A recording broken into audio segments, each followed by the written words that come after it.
इस टाइम पे जब बिटसेट 2024 के लिए हमारे पास काफी कम टाइम रह गया है, तो आप में से कई सारे एस्पिरेंट्स ऐसे होंगे जिनके मन में एक सवाल आ रहा हो कि क्या अभी भी जो है वो बिटसेट एग्जाम को यहाँ पे क्रैक कर सकते हैं? क्या उनकी जो है अगर प्रिपरेशन यहाँ पे लगभग ना के बराबर है, तो क्या अभी भी चीजें जो है पॉसिबल है? तो इस वीडियो के अंदर मैं आपको रियलिटी चेक देना चाहूंगा और साथ ही साथ यहाँ पे कुछ ऐसी इंपॉर्टेंट चीजें आपके साथ जो है शेयर करना चाहता हूँ, ताकि आपको समझ में आ जाए कि आपको किस डायरेक्शन में जो है यहाँ पे बढ़ना है। और देखो, सबसे पहले तो एक इंपॉर्टेंट चीज जो है आप यहाँ पे समझ लो कि आखिरी 20 दिन का हमारे पास टाइम है। तो इन 20 दिनों के अंदर हमें जो है एक फ्यूचर बिट्सियन की तरह सोचना होगा। हमें चीजों को जो है यहाँ पे हार्ड वर्क से ज्यादा यहाँ पे स्मार्ट वर्क दिखाने की जरूरत है, ताकि चीजें जो है एफिशिएंटली हम यहाँ पे कवर अप कर पाए। तो अभी हो सकता है आपकी सिचुएशन यहाँ पे हो कि आप जो है अभी कंपटीशन में आ ही नहीं पा रहे हैं, ठीक है। आप जो है यहाँ पे मतलब हो सकता है बिट्स पिलानी के अंदर आपको सीट भी ना मिल पाए, पर जो हमारे पास टाइम बचा है अगर उसमें हमने यहाँ पे जो है मेहनत कर ली, तो आप जो है यहाँ पे बिट्स पिलानी के अंदर सीट पा सकते हो। और ऐसा है कि ऐसा नहीं होगा कि डायरेक्टली फर्स्ट अटेम्प्ट में ही बहुत अच्छा स्कोर निकाल लोगे। हो सकता है कि फर्स्ट अटेम्प्ट में एटलीस्ट आपका टारगेट ये रहना चाहिए कि 220 से 225 तक का जो कट ऑफ है, कि एक मिनिमम मार्क्स आपको मिल जाए, ताकि कोई ना कोई कैंपस में कोई ना कोई ब्रांच आपको मिल जाए, वहां तक आप जो है क्लियर करो। और उसके बाद थोड़ा सा यहाँ पे लर्निंग्स ली, हमने चीजों को जो है और अच्छे से यहाँ पे जो है कवर अप किया, तो हो सकता है आपका जो है सेकंड अटेम्प्ट में ये स्कोर काफी हद तक बूस्ट हो जाए और जो ब्रांच जो कैंपस आप चाह रहे थे वहां तक भी आप शायद पहुंच जाओ। और देखो, यहाँ पे टाइम बहुत ज्यादा नहीं बचा है, तो लास्ट में चीजों को जो है रेलिवेंट मटेरियल से ही आपको यहाँ पे अप्रोच करना चाहिए। और यहाँ पे बिट्सियन टीम ने जो है आपके लिए ऑलरेडी क्रैश कोर्स शौर्य बैच को जो है लॉन्च कर दिया है, जिसके अंदर आपको काफी ज्यादा रेलिवेंट बिटसेट मटेरियल देखने को मिलेगा। भला ही वो मॉक टेस्ट हो जाए या फिर जो है कॉन्सेप्ट लेक्चर हो जाए या फिर डीपीपीस क्वेश्चन बैंक, सब चीजें जो है आपको इस कोर्स में देखने को मिलेगी। तो अगर आप इस कोर्स में एनरोल करना चाहते हैं तो जल्द से जल्द जो है एनरोल कर सकते हैं। आपको प्रोसीजर आपके सामने दिख रहा है, बाकी डिस्क्रिप्शन में भी आप चीजें जो है यहाँ पे चेक कर सकते हैं। अब देखो, एक चीज जो कि आप यहाँ पे सबसे पहले अच्छे तरीके से समझ लो, एग्जाम पैटर्न। एग्जाम पैटर्न की अगर मैं बात करूं तो यहाँ पे फिजिक्स, केमिस्ट्री, मैथ्स और एलआर इंग्लिश को चलो अपन एक यूनिट जो है यहाँ पे ट्रीट करते हैं। तो फिजिक्स आपका 90 मार्क्स का रहने वाला है, केमिस्ट्री आपका 90 मार्क्स का रहने वाला है, मैथ्स जो है 120 नंबर का रहने वाला है और एलआर एंड इंग्लिश 90 मार्क्स का रहने वाला है। तो हमारा अप्रोच यहाँ पे यही होना चाहिए कि इनमें से जो सबसे ज्यादा इजी सेक्शंस है उनको हम सबसे पहले टारगेट करें, ताकि मैक्सिमम मार्क्स तो हम उन सेक्शन से जो है यहाँ पे निकाल पाए। तो मेरे हिसाब से यहाँ पे दो ऐसे सेक्शन हो जाते हैं जिनके अंदर आप जो है कम एफर्ट्स डाल के भी एक अच्छा स्कोर निकाल सकते हो। सबसे पहले केमिस्ट्री हो गया और दूसरा आपका यहाँ पे हो जाता है एलआर एंड इंग्लिश। मतलब कि भाई 180 मार्क्स के लिए हम जो है यहाँ पे खेलेंगे और उसमें से जो बेस्ट हमने परफॉर्मेंस दिया उतना हम स्कोर निकाल सकते हैं। तो भाई इन दोनों में से हमें अगर बेस्ट स्कोर निकालना है तो कैसे अप्रोच करना चाहिए, तो सबसे पहले केमिस्ट्री के लिए देखते हैं। केमिस्ट्री में जो है अगर हम यहाँ पे चैप्टर्स को डिवाइड करें तो दो पोर्शन आपके निकल के आते हैं। सबसे पहला जो है पोर्शन निकल के आता है जो कि चैप्टर्स आपके जेईई मेंस के अंदर कॉमन थे। एक दूसरा पोर्शन जो कि निकल के आता है ऐसे डिलीटेड चैप्टर्स जो कि आपके जेईई मेंस से हट चुके हैं लेकिन बिटसेट के अंदर पूछे जाएंगे। तो इनमें भी मेन चीजों पे हम जो है किन पे फोकस कर ले फर्स्ट अटेम्प्ट के अंदर, ताकि एक अच्छा स्कोर जो है निकल पाए। तो उसके लिए मैंने जो है चैप्टर्स को कुछ कैटेगरी में डाल दिया है जो कि आपके लिए बहुत ज्यादा हेल्पफुल साबित रहेगी। सबसे पहली कैटेगरी में हम जो है ऐसे टॉप प्रायोरिटी के चैप्टर्स उठा रहे, मतलब वो वाले चैप्टर्स जो कि आपके जेईई मेंस के साथ यहाँ पे कॉमन थे, या फिर कहीं ना कहीं आपने बोर्ड लेवल पे भी जो है उन्हें अगर यहाँ पे पढ़ा होगा तो उनको जो है आप बिटसेट लेवल तक पहुंचा सकते हो। तो सबसे पहले हो जाता है पीरियोडिसिटी। देखिए, इनऑर्गेनिक केमिस्ट्री के कई सारे चैप्टर्स के कॉन्सेप्ट्स इससे जो है जुड़े रहेंगे। तो ये जो मैंने बेस चैप्टर यहाँ पे मार्क करके रखे हैं ये यहाँ पे बहुत ही ज्यादा इंपॉर्टेंट है। मतलब बाकी चैप्टर्स के मुकाबले अगर मैं बात करूं तो ये काफी ज्यादा इंपॉर्टेंट हो जाते हैं। कई सारे चैप्टर्स में जैसे कि भाई एल्डिहाइड एंड कीटोन हो गया, हो सकता है उसका जो क्वेश्चन है वो नॉमेनक्लेचर से रिलेटेड पूछ लिया जाए। तो नॉमेनक्लेचर आप जो है यहाँ पे जीओसी के टाइम पे देखते हो, नॉमेनक्लेचर हो गया, आइसोमेरिज्म हो गया, जीओसी हो गया, तो ये एक पूरा यूनिट आपका यहाँ पे हो जाता है। तो इस पे जो है स्पेशल फोकस रखना है। और इसके अलावा जो है केमिकल बॉन्डिंग, कोऑर्डिनेशन, कंपाउंड, इनके भी कुछ ऐसे कॉन्सेप्ट्स आपके इनऑर्गेनिक केमिस्ट्री में कई बार यूज होते हैं। तो इन तीनों को जो है आपको बहुत अच्छे से फोकस करना है। ऑर्गेनिक में बात करें तो भाई जीओसी जैसा कि मैंने बताया, जिसमें नॉमेनक्लेचर और आइसोमेरिज्म आपके यहाँ पे बेसिक्स जो है अच्छे तरीके से क्लियर रहने चाहिए। फिर जितनी इंपॉर्टेंट नेम रिएक्शंस है क्लास 11 12 की उसको अच्छे से करके चले जाओ। आपके यहाँ पे एक या दो क्वेश्चन तो डायरेक्टली यहाँ से भी फंस सकते हैं। एंड इसके अलावा जो है फंक्शनल ग्रुप टेस्ट आपको अच्छे तरीके से कर लेने चाहिए और जितने इंपॉर्टेंट रिएजेंट्स है उनको देख लो। स्पेशली ये देखो कि कौन सा ऑक्सीडाइजिंग है, कौन सा रेड्यूसिंग है, क्योंकि इस टाइप के जो है क्वेश्चंस आपको यहाँ पे देखने को मिल जाते हैं। अब यहाँ पे नेक्स्ट इसमें बात करें फिजिकल केमिस्ट्री में, तो इसमें भी जो है हमने सबसे पहले तो मोल कॉन्सेप्ट को रखा है, क्योंकि ये फिजिकल केमिस्ट्री के कई सारे चैप्टर्स का जो है एक पार्ट होता है, मेन इंटीग्रल पार्ट होता है, तो इसको जो है बहुत अच्छे से करना है। फिर थर्मोडायनेमिक्स की बात करें तो इस चैप्टर को इधर पे इसलिए रखा गया है क्योंकि आपका भाई जो थर्मो है वो आप यहाँ पे फिजिक्स में भी देखते हो, केमिस्ट्री में भी देख रहे हो, तो ऐसे चैप्टर्स जो कि कॉमन है उनको तो बिल्कुल छोड़ के मत जाओ, तो इसको जो है अच्छे से कर लिया। इलेक्ट्रोकेमिस्ट्री जो है ये भी बहुत ज्यादा इंपॉर्टेंट चैप्टर है, इसको जो है आप अच्छे से यहाँ पे कर लीजिए। एंड यहाँ पे जो एटॉमिक स्ट्रक्चर है वो भी हम थोड़ा सा पार्ट यहाँ पे मॉडर्न फिजिक्स के अंदर देखते हैं, तो ये भी जो है आपको यहाँ पे अच्छे तरीके से यहाँ पे कर लेना चाहिए। और सोर्स क्या रहना चाहिए, तो एनसीईआरटी की एक टाइम जो है रीडिंग यहाँ पे बहुत ज्यादा जरूरत है, अगर पहले पढ़ चुके थे तो एक और बार इसको रीड कर लो, तो ये चीज जो है आपको यहाँ पे समझनी होगी। और एनसीईआरटी एग्जाम्पलर प्रॉब्लम्स भी जो है वो आपको साथ ही साथ इनके लगा लेने चाहिए, तो उससे आपको एक पता चल जाएगा कि क्वेश्चंस आपके जो है किस कैटेगरी के यहाँ पे पूछे जा सकते हैं। फिर अगर हम जो है थोड़े से इजी या फिर हलवा चैप्टर्स आप कह सकते हो, ऐसे चैप्टर्स जो कि बहुत जल्दी आप निपटा सकते हो और बहुत ही बेसिक लेवल के क्वेश्चंस बिट सेट में देखने को मिलते हैं, तो उसमें आ जाता है आपका chemical equilibrium, redox reaction, chemical kinetics, D and F block, and यहाँ पे जो है बायोमोलिक्यूल्स। बायोमोलिक्यूल्स इसलिए भी इस कैटेगरी में रखा है कि भाई एनसीईआरटी की रीडिंग कर ली तो और कहीं की जरूरत नहीं है। एक तो ये ऑर्गेनिक केमिस्ट्री का ऐसा नहीं है कि भाई कॉन्सेप्ट्स को बहुत ज्यादा यूज कर रहा है, मैकेनिज्म को यूज कर रहा है, नहीं, इंडिपेंडेंट है लगभग चैप्टर, तो यहाँ पे थ्योरेटिकल ज्यादा है, तो इसको भी जो है अलग से आप यहाँ पे कवर अप कर सकते हो। इसके लिए सिंपली अपने जो शॉर्ट नोट्स आपने यहाँ पे बनाए होंगे उनके थ्रू रिवीजन करो और एनसीईआरटी एग्जाम्पलर प्रॉब्लम्स लगाओ, इतना जो है आप यहाँ पे लास्ट टाइम पे कर सकते हो। अब अगर हम जो है इजी में यहाँ पे डिलीटेड चैप्टर्स की बात कर ले, क्योंकि डिलीटेड चैप्टर्स में भी सारे चैप्टर्स पे जाने से अच्छा कुछ जो इजी पार्ट है, क्योंकि भाई टाइम बहुत कम है फर्स्ट अटेम्प्ट के पहले, तो उस पे ही जो है हमें ध्यान रखना पड़ेगा। तो इसके अंदर एनवायरमेंटल केमिस्ट्री हो जाता है आपका, हाइड्रोजन जो है इजी साइड यहाँ पे आ जाता है, गैसियस स्टेट भी इसलिए हमने डाल दिया है क्योंकि भाई केटीजी वाला पोर्शन अपन फिजिक्स में करते ही है, तो इसलिए जो है इसको भी डाल लो। केमिस्ट्री इन एवरीडे लाइफ हो गया और पॉलीमर्स हो गया, तो ये सारे जो है आपकी इजी है, या फिर आप कह सकते हो थ्योरेटिकल साइड ज्यादा है, तो अगर जो है लास्ट में इंपॉर्टेंट चीजों को भी रट लेते हो तो आपका काम यहाँ पे बन सकता है। तो एनसीईआरटी की जो भाई प्रीवियस वर्जन है वो उठा लेना, क्योंकि अभी के तो भाई चैप्टर्स आपके डिलीट हो चुके, तो उसमें जो है आपको यहाँ पे मटेरियल मिल जाएगा, एक टाइम अच्छे तरीके से रीडिंग कर लोगे, यहाँ पे मार्क्स अपने जो है ज्यादा से ज्यादा कंफर्म कर सकते हो।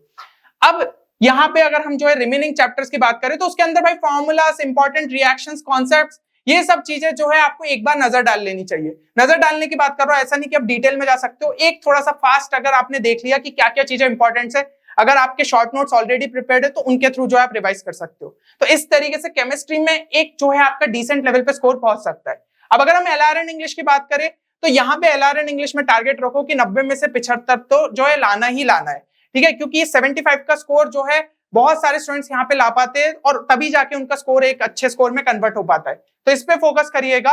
और यहाँ पे जो है ब्रोशर को सबसे पहले यहाँ पे चेक करो ताकि आपको पता चले लॉजिकल रीजनिंग और इंग्लिश के अंदर जो है कौन कौन से सेक्शंस आपके आते हैं, वर्बल रीजनिंग में क्या पूछा जाता है, नॉन वर्बल में क्या पूछा जाता है, ग्रामर है, कंपोजिशन है, क्या क्या है, एक बार उसको अच्छे से गो थ्रू करो। और फिर जो है यहाँ पे आपको सिलेबस जब क्लियर हो जाएगा तो ज्यादा से ज्यादा इन टॉपिक्स को आपको प्रैक्टिस करना है, प्रैक्टिस प्रैक्टिस प्रैक्टिस से जो है ये सेक्शन में एक अच्छा स्कोर लाया जा सकता है। अच्छा, प्रैक्टिस कहाँ से करें, तो कुछ यहाँ पे फ्री रिसोर्सेस ही आपको मैं बता देता हूँ। सबसे पहले जैसे कि आप यहाँ पे जो है ऑनलाइन ऑफलाइन सारे सोर्सेस बता दे रहे हो, मतलब पीडीएफ मिल सकती है या फिर जैसे भी आप ढूंढ सकते हो। एनटीएससी के जो है ना आपके मेंटल एबिलिटी टेस्ट के जो क्वेश्चंस रहते थे प्रीवियस ईयर के, वो उठा लो। फिर आपका जो है आरएस अग्रवाल की आप बुक यहाँ पे जो है यूज कर सकते हो, जो कि modern approach to logical reasoning वाली होती है, उसमें भाई बैंकिंग लेवल के बहुत सारे क्वेश्चंस दिए रहते हैं, उसी टाइप के आपको जो है बिट सेट में पूछ लिए जाते हैं, तो इसको बस आपको टॉपिक्स को मैच करना है, क्योंकि थोड़ी बुक यहाँ पे आपकी मोटी सी रहती है, उसके अंदर जो जो टॉपिक्स आपके बिट सेट में पूछे जाते हैं उनको एक बार अच्छे से देख लो।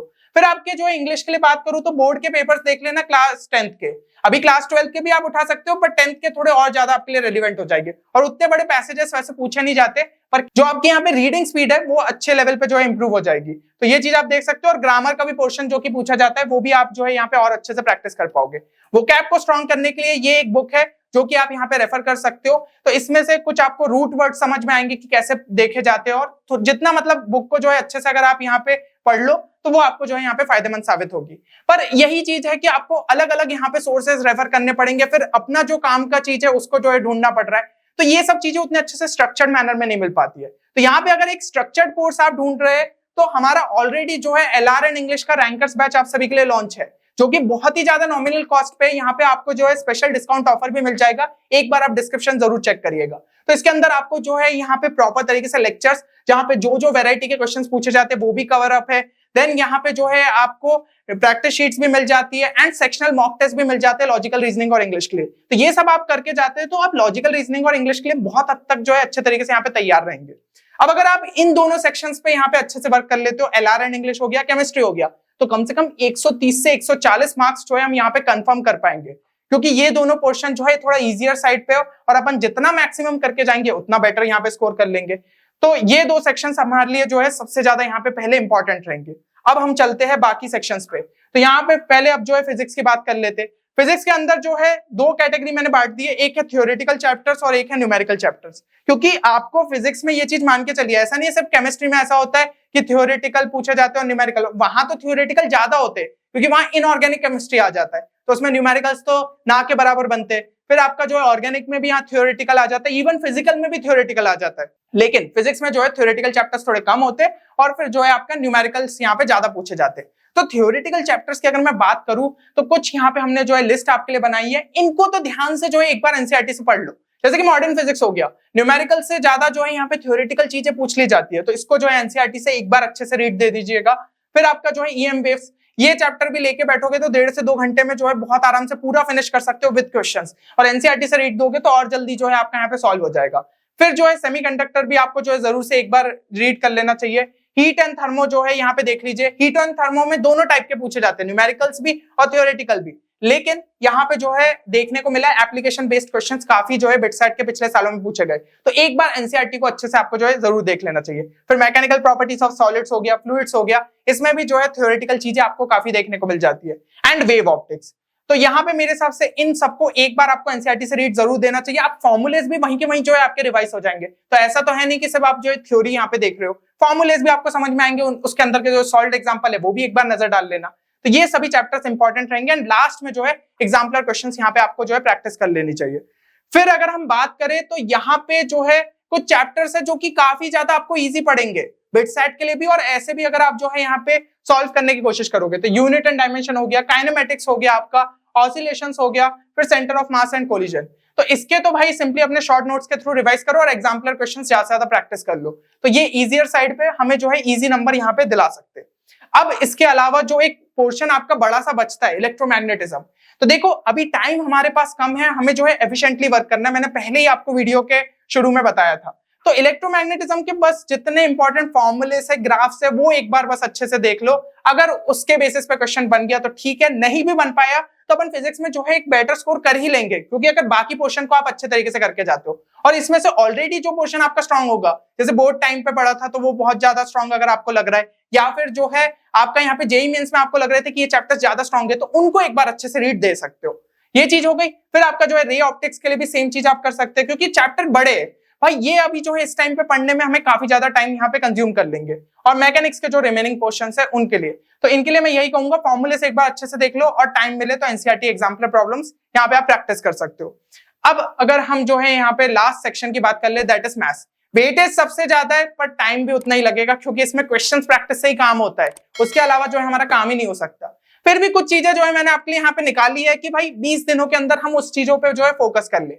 तो सबसे पहले तो भाई सॉल्व्ड एग्जांपल्स 50% टाइम आपको जो है, जब भी मतलब मैथ्स के लिए जितना पोर्शन भी आप यहाँ पे टाइम दोगे उसमें से 50% टाइम सॉल्व्ड एग्जांपल्स के लिए दो, ताकि अप्रोच जो है दिमाग में क्लियर होते जाए क्वेश्चन को अप्रोच कैसे करना है, और 50% टाइम जो है खुद की प्रैक्टिस के लिए रखो, मतलब क्वेश्चन सॉल्विंग के लिए रखो। ये चीज जो है आपको यहाँ पे करनी चाहिए।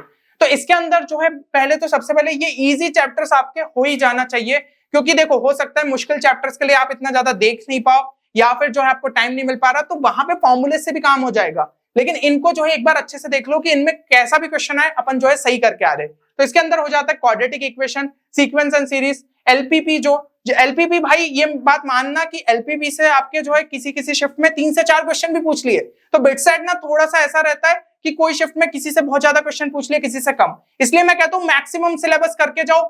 कोई चैप्टर अगर आपको वीक भी लग रहा है तो एटलीस्ट उसके फॉर्मूलेस देख लो, पर अब टाइम कम है और कोई स्टूडेंट यहाँ पे एकदम ही जो है हार मान के बैठा है, तो उसके लिए मैं कुछ ऐसे इजी चैप्टर्स यहाँ पे बताना चाहूंगा, ताकि आप एक जो है डिसेंट स्कोर लाओ कि आपको सेकंड अटेम्प्ट के लिए कॉन्फिडेंस मिले। तो एलपीपी हो गया, फिर आपका सेट्स एंड रिलेशन हो गया, स्टैटिस्टिक्स हो गया, मेथड ऑफ डिफरेंशिएशन, फिर आपका डिटर्मिनेंट्स और एरिया अंडर द कर्व, इनको जो है आप अच्छे तरीके से देख सकते हो। सॉल्व्ड एग्जांपल आरडी शर्मा के लगा लीजिए, एनसीईआरटी के एग्जाम्पलर जो है यहाँ पे सॉल्व कर लीजिए, और एनसीईआरटी के मिसलेनियस भी इनके जो है आप देख सकते हो। तो यहाँ से आपके जो है कुछ नंबर जो है मैथ्स के लिए जरूर से यहाँ पे कंफर्म हो जाएंगे।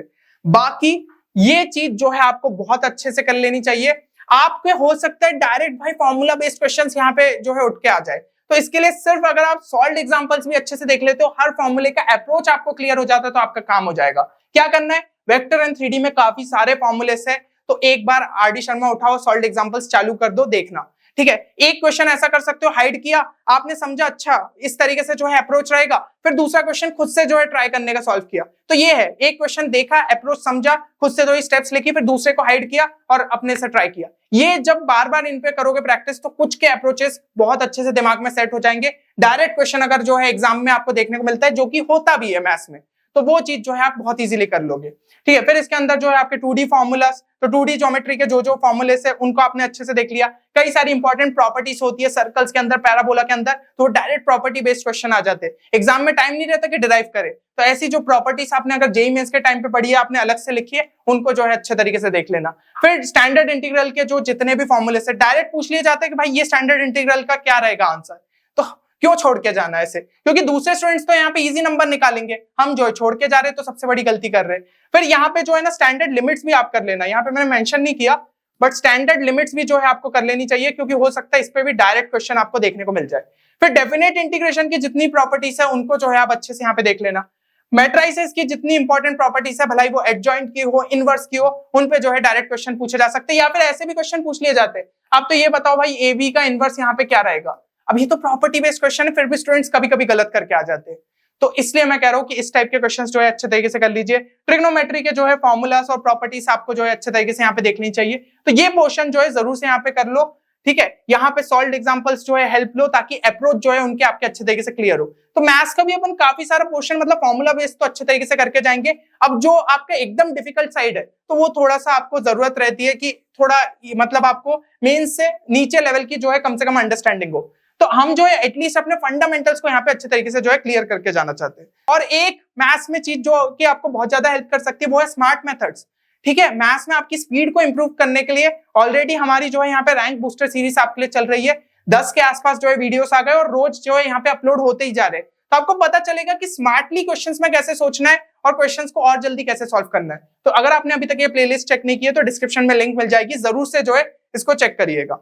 तो मेरे हिसाब से यहाँ पे समझ में आ गया होगा कि मैथ्स और फिजिक्स में हमें किन चीजों पे फोकस करना है। हो सकता है 90 से 100 नंबर जो है यहाँ पे भी आप कंफर्म कर लो, तो टोटल आपको जो है ये समझ में आ रहा है कि ओवरऑल कट ऑफ कहीं ना कहीं आपका यहाँ पे क्लियर हो सकता है कि एक मिनिमम मार्क्स जिसके थ्रू बिट्स पिलानी में एंट्री मिल जाए, और जिनका ऑलरेडी थोड़े अच्छे लेवल पे था तो वो तो और ज्यादा अपना स्कोर बूस्ट कर सकते हैं। बाकी यही जो है टारगेट रखिए कि सेकंड अटेम्प्ट तक हम जो है काफी ज्यादा यहाँ पे बेटर कर सकते हैं। अपने पास 2 अपॉर्चुनिटीज है, तो दोनों को जो है प्रॉपर तरीके से यहाँ पे यूज करना है। और एक चीज जो कि आपको यहाँ पे ध्यान रखना है कि ये सब चीजें तो कर रहे हो, पर ये चीज को मत भूल जाना जो कि आपके मॉक टेस्ट, 5 मॉक टेस्ट यहाँ पे लग ही जाने चाहिए, ताकि आपको पैटर्न अच्छे तरीके से दिमाग में सेट हो जाए कि 130 क्वेश्चन 180 मिनट में करना है, किस तरीके से अपनी स्पीड रखनी है, किस तरीके से जो है एक्यूरेसी को मेंटेन करना है। ये चीजें आपको मॉक टेस्ट देके ही क्लियर होगी, और उनका प्रॉपर एनालिसिस भी करो, तभी जाके तो एक मॉक टेस्ट से दूसरे मॉक टेस्ट में स्कोर बढ़ा पाओगे। तो ये चीज जो है ध्यान रखिएगा। और ये नहीं समझ में आ रहा है कि रेलेवेंट मॉक टेस्ट कहाँ पे मिल सकते हैं, तो सिंपली हमारी वेबसाइट पे विजिट करिए, वहां पे आपको सेट ऑफ 5, 10, 20 में जो है मॉक टेस्ट मिल जाएंगे।